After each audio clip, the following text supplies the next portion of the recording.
Alright, Travis Wayne Goodsoul, let me propose a hypothetical. Russia has compromise on the Church of Jesus Christ of Latter-day Saints, you know, the Mormons. And the church got that compromise because they've lost 13 million members, and thus the tithing from 13 million members. And so they need help and reach out to Russia. And so they replace one of the deceased apostles with an investment guy from Brazil. And he instructs them on how to launder money through LLC companies so that Russia can provide the church with the money they need, with the quid pro quo of a potential temple in Russia, even though there's not enough members in Russia to justify a temple. Under those conditions, hypothetically of course, because certainly it wouldn't be true of God's true one and only church, what would need to be done? The church's opponents, the Russians, would assist the church by taking care of the church's opponents and critics. So we should expect then to see the most formidable critics that the church can't deal with, that the church can't silence, that the church can't excommunicate, to have silenced. They would need Russia's help. How could Russia do it, being so far, far away? Of course, cyber attacks. And I'm sure you're recognizing a pattern with our government and with Trump. Russia has compromised on Trump. Trump does quid pro quos. We'll release sanctions if you get me in the presidency, and we'll make sure other protections are given to you. And so Russia hacks emails, doctors them up, releases them. Trump wins the election, along with some other added favors along with it. And so then, see the pattern? So we should expect to see that in the church. Who is the one who's going around claiming he's got evidence of the corruption of the church? Who's formidable enough, a serious enough threat?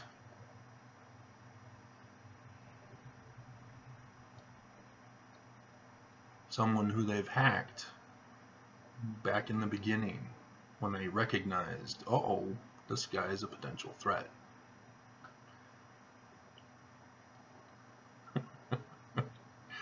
Exactly.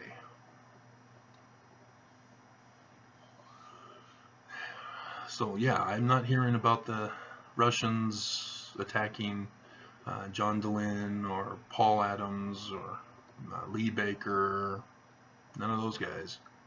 The Thinker of Thoughts guy. Nope. None of them. Me. They identified me as someone who is a target, a potential threat for the church. And if you recognize those other guys, they all think Joseph Smith is guilty of polygamy. And and therefore saying the church isn't true because Joseph Smith was a horrible pedophiliac, child molesting, sex deviant. It's Brigham Young. Sorry, guys. And that's why the Russians identified me as the threat to the church. Because critics all got it wrong. And so the church can handle when critics get it wrong. It's like, yeah, okay, we really would like them to stop. You shouldn't criticize the church, even if that criticism is true. Elder Oaks with the PBS documentary. So yeah, I am the one and only threat to the church. And if they can silence me, then church is safe. Because nobody else is going to do the research necessary to find the truth. Everybody else is just saying, oh, okay, the church now says that Joseph Smith was a polygamist, so I want nothing to do with it because Joseph Smith is the evil guy. And then Brigham Young Church can continue to go on because they've fooled everybody. But then I come along, and now it makes sense why I was attacked when I was showing up saying, hey, Joseph Smith was right about his Genesis 1:1 translation. That explains why Farms attacked me. That explains why F. Michael Watson, secretary to President Gordon B. Hinckley, attacked me. They recognized it way back then because they were all in on it. That's why Farms, Fair Mormon, whatever they are now, that's why they use unsound argument, calling themselves apologists, to defend the church, rather than using science to defend the church.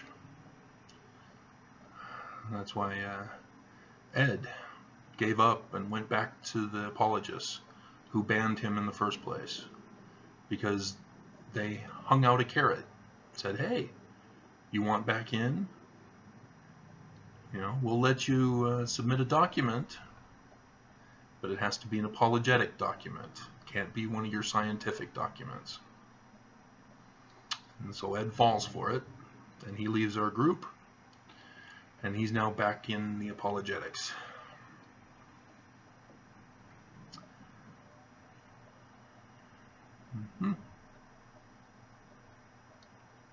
Interesting hypothetical, isn't it? Hypothetical. Sure it is, Travis.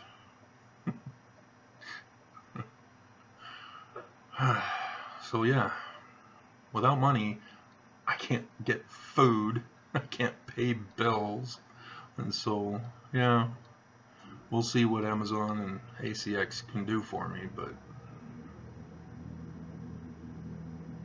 you know, very interesting. And then that Russian that tried contacting me all these times, now he's no longer contacting me after I gave him a little sliver, a little taste of the translation that he was so desperate to get. Gotta have the translation, video fine, but I want the translation in text. Where are you now? Why aren't you asking questions about what I've done? Because it's been edited. Did you want the editings?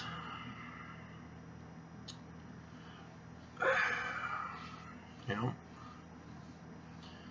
America, or Russia hates America.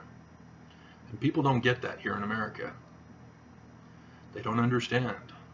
Putin blames America for the elections way back in 2011 and 12.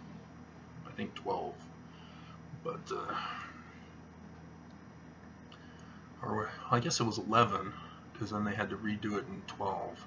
Something like that. I can't remember off the top of my head. Because like I said, I don't memorize. I gave up in the end of high school because I just got fed up with memorizing year after year. That's all they were doing, memorizing. It wasn't doing anything for me.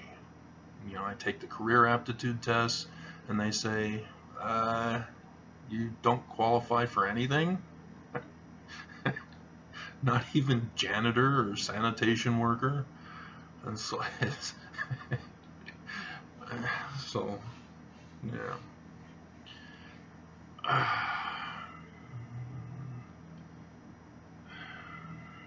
But yeah, it was unbelievable.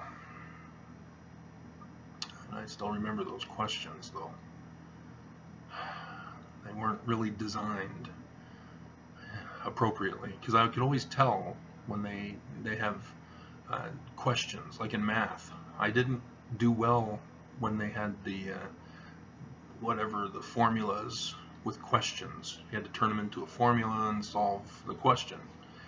And I was always coming up with, well, wait a minute, what if there's this other resistance in the road of the vehicle traveling, because there are stoplights and there are changes in speed along the journey,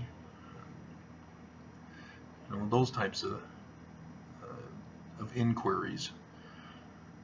The traffic one was just an example, but they always try to give the questions in accordance with real life scenarios, but they ask you to do it as if in a vacuum, so that it's a constant.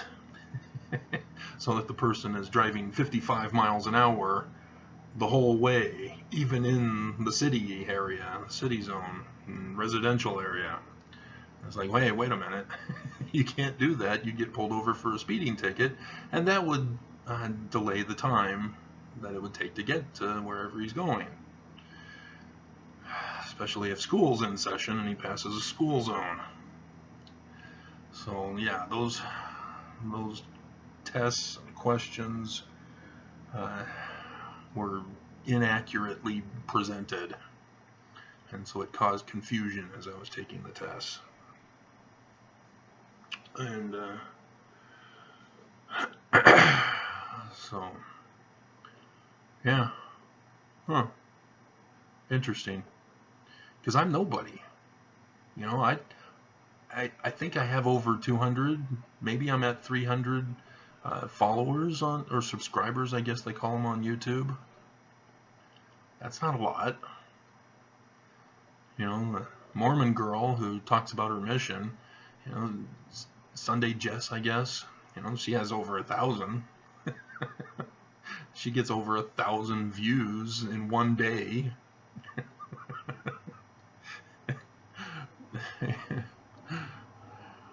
You know, people love distractions from reality. Oh, it's faith promoting.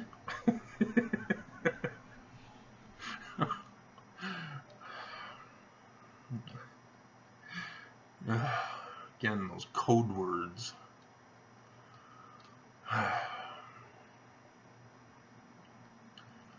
So, yeah.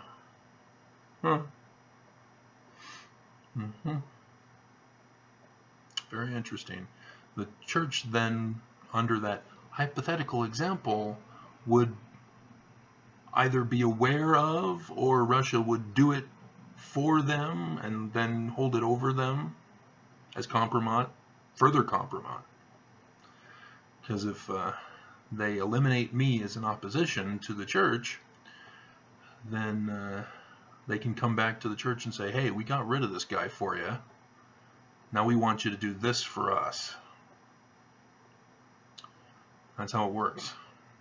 And so the church doesn't really have to say, hey, there's this guy who is doing some stuff that's scaring us. If people actually catch on to what he's talking about, it's going to damage our church. Get rid of the final 3 million we have.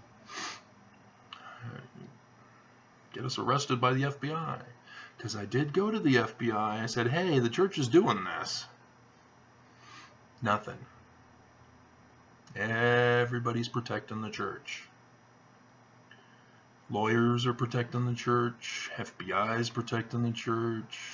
Of course, the government of Utah is protecting the church.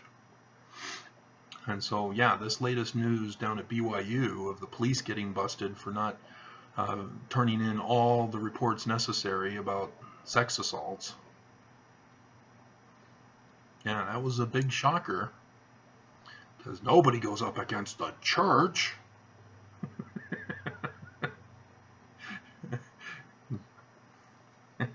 Because Jesus is at the head of the church. They never do anything wrong. And if they do, it's only because they're human. But Jesus is in control. If Jesus was in control, everything that he would order President Nelson to do would therefore be perfect. Wouldn't it? There would be no errors if they were literally following Jesus. Wouldn't it? Or is Jesus imperfect now for the Mormons? Jesus, the imperfect being. Imperfect beings can now enter the highest degree of the celestial kingdom. Join now. Fee required. Monthly dues. Extra money accepted.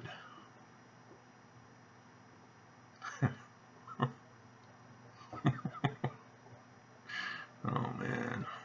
Mormons. Alright, so yeah,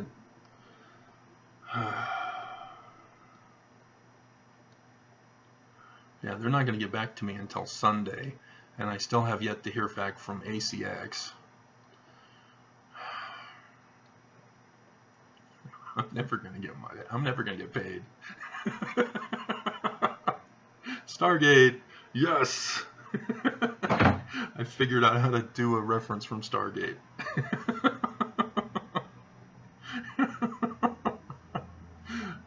That's my #1 movie, in case you hadn't guessed. I don't know why they use Budge. Must have used Budge. I don't know why they keep publishing his works.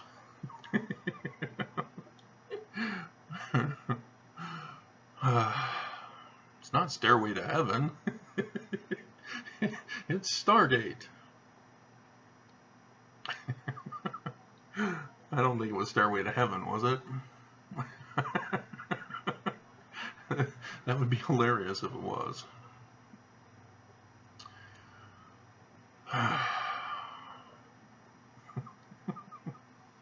Alrighty. So wouldn't that be interesting if that's really what's going on? And the FBI is not doing a damn thing to stop them. Just letting the American people suffer. Or just me. So, yeah, you can complain all you want, guys, but if these high-powered people are after me, it's for a reason. They don't just go after anybody, any lowly person. They may steal their information, they may sell it on the dark web, and people may steal my identity, but they don't really target low people of insignificance. They always go after those who can cause damage. That's why they went after prominent people with the Hillary thing. They went after others as well. They don't go after nobodies. So apparently people think I'm somebody.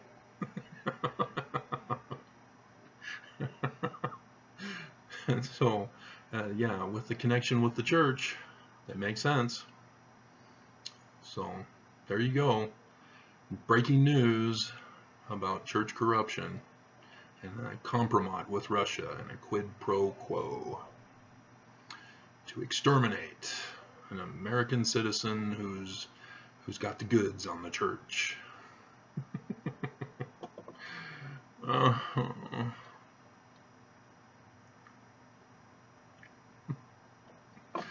Alrighty.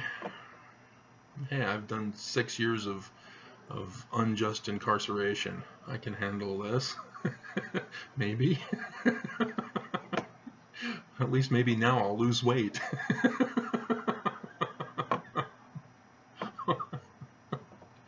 Because yeah, I lost 50 pounds in jail, and 50 pounds on my mission too. Oh man, my whole life has been starvation, and it's to the point now where I have no desire for food really. You know, as much as I love Lucky Charms, it just doesn't have the same zing.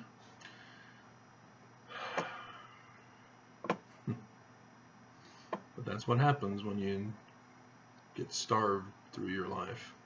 Desire for food just dwindles.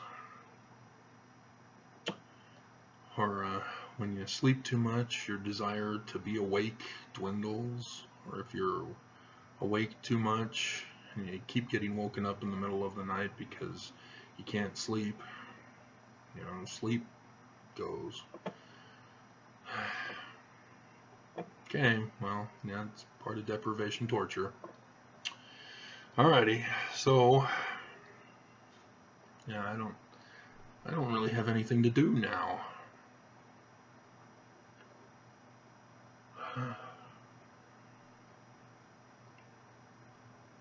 Huh.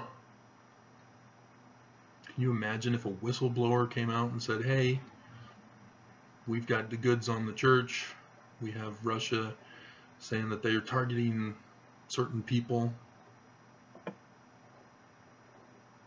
You know, wouldn't that be interesting?